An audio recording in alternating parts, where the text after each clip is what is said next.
Welcome, volunteers. We are here today to talk about all things sidewalking at Horse and Buddy. I'm Rosa Scarborough. I'm one of the instructors here. Barbara is an equine specialist.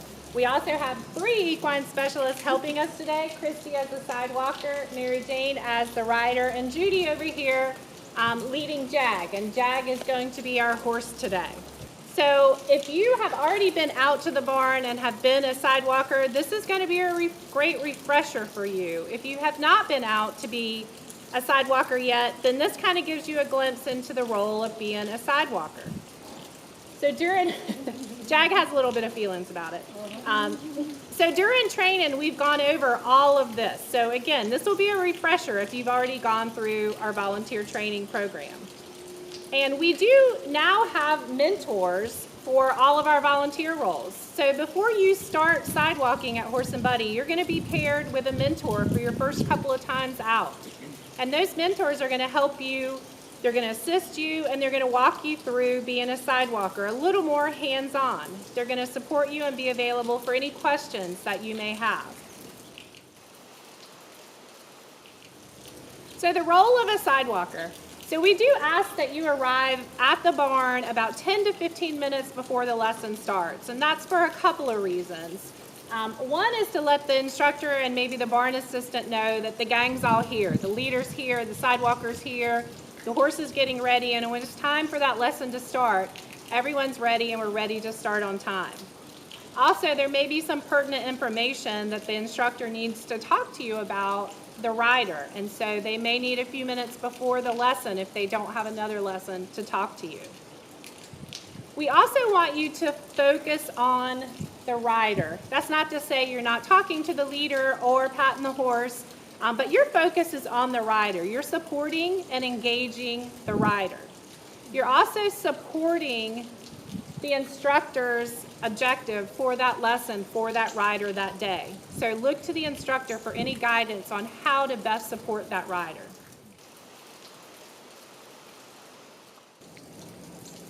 So now we're going to talk about holds you may be performing with the rider as a sidewalker. There may be a no hold. So you may arrive and find out there's no hold for this rider. And you may wonder, why am I a sidewalker if there's no hold for the rider? There's many different reasons for that. Every time a rider comes out, they have initial evaluations with the instructor. That instructor determines if a sidewalker is needed for the lessons. So we count on you. You've committed to being a sidewalker. We count on you to be here. And sometimes we have riders that need no hold, but they're a what if. And the instructor will go over that with you. The rider may have a history of seizures, and they'll go over with you what to look for and what to do if the rider does have seizures. Also, if something happens and the instructor needs help getting that rider off the horse, so you're there to support. So even though you may not have a hold, you are still there to support that rider. And we may have varying holds throughout the lesson. So you may go from a no hold to an ankle hold to an arm over thigh. So again, the instructor will give you that guidance. If you are unsure of what hold and you have not gotten that guidance from the instructor, please ask them. Sometimes there's a lot going on and they just forget to tell you. So if you're unsure, just ask. All right, we're going to talk about holds now. So again, if there's no hold, you're just walking about where Christy is next to Jag. You're there for what if. If you are asked to do an ankle or a heel hold, you will hear both terms.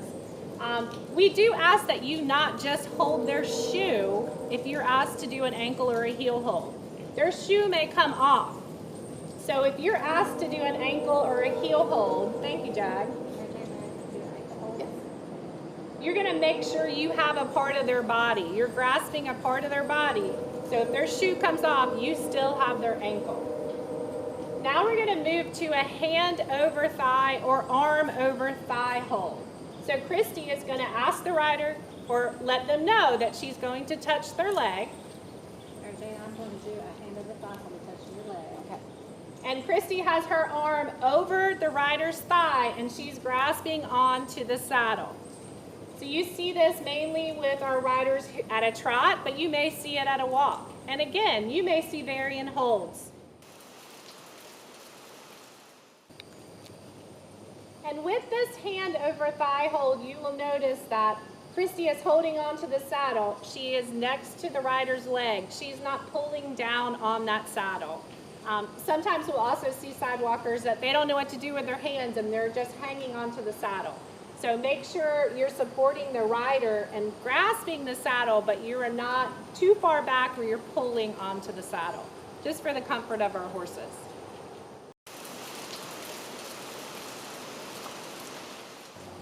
Hi, I'm Barbara. So I am going to talk about respect of the rider here at Horse and Buddy. So what we're talking about is that when you are sidewalking, you're not going to talk about the rider with the rider sitting right there. So you're not going to talk over the rider or about the rider. You will address the rider directly.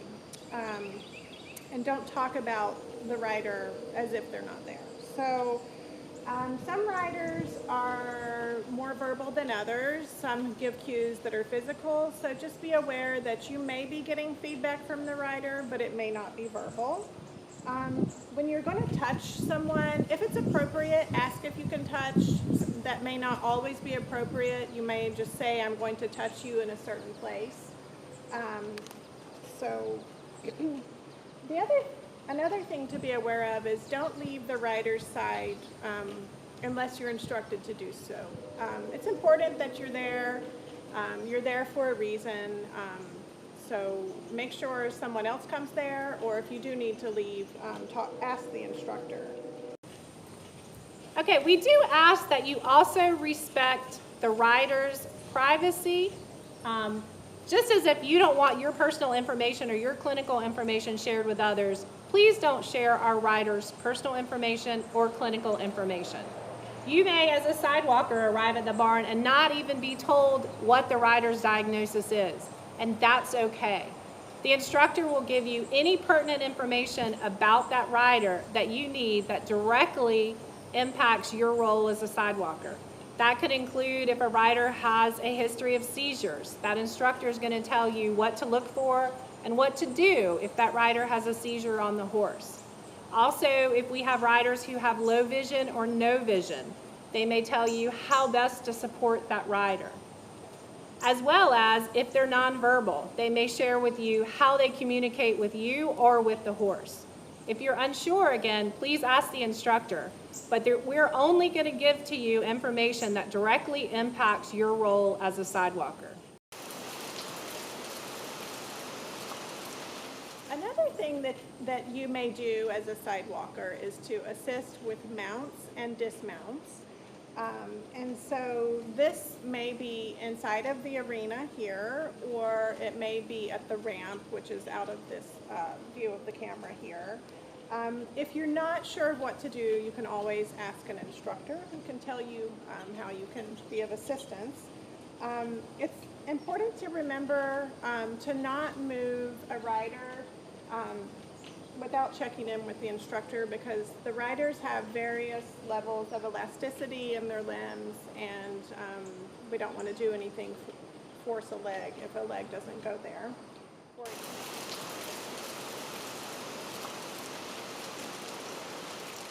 All right, so we're going to talk about emergencies. No one wants an emergency to happen, but unfortunately we have to be prepared. So your main thing to remember if an emergency happens is remain calm. Help the instructor keep everyone calm and safe. Very important. If you have a fallen rider, and Mary Jane is beautifully showing us a fallen rider, never move. I know we're joking, but it's very important to never move a fallen rider. You may be asked as a sidewalker to help move the horse safely away. So the leader's going to move the horse and the sidewalker is just helping to get the horse away from the fallen rider. But it's very important not to move a fallen rider. Okay, so if you are asked to get a first aid kit, we want you to be aware where all of these items are located. We do have a first aid kit underneath the treat shelf, just inside the barn side, the arena side of the barn. There is also a first aid kit inside the office as soon as you walk in the door. If you were asked to get the AED, we do have an AED, and that is located in the office just inside the door. If you are asked to call 911 and you do not know the address of the barn, please note that each landline that we have at the barn has our address posted near it. And again, we have a landline on the treat shelf just inside the barn door on the arena side, and we have a landline on Holly's desk in the office. So if you're asked to get an AED, a first aid kit for an injured rider, or need to call 911, please know where these are located for emergency.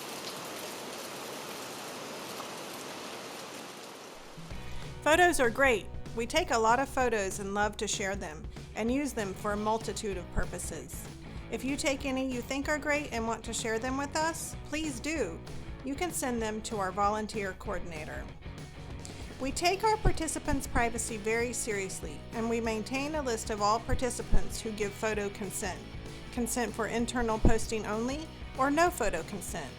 Please do not share photos of any participant on social media or with anyone outside of Horse and Buddy. Take all the photos of the horses that you would like. They can't sign a consent. If there is a social media post that does have participant photos in it, you are welcome to share it, and please do. Know those photos have been vetted and that the participant has given permission for it to be shared. And last but not least, we want you to have fun here at Horse and Buddy. So everything we've gone over today, safety, professionalism, compassion, and respect are all included in our value statements, and so is fun. And we're glad you're part of the Horse and Buddy family.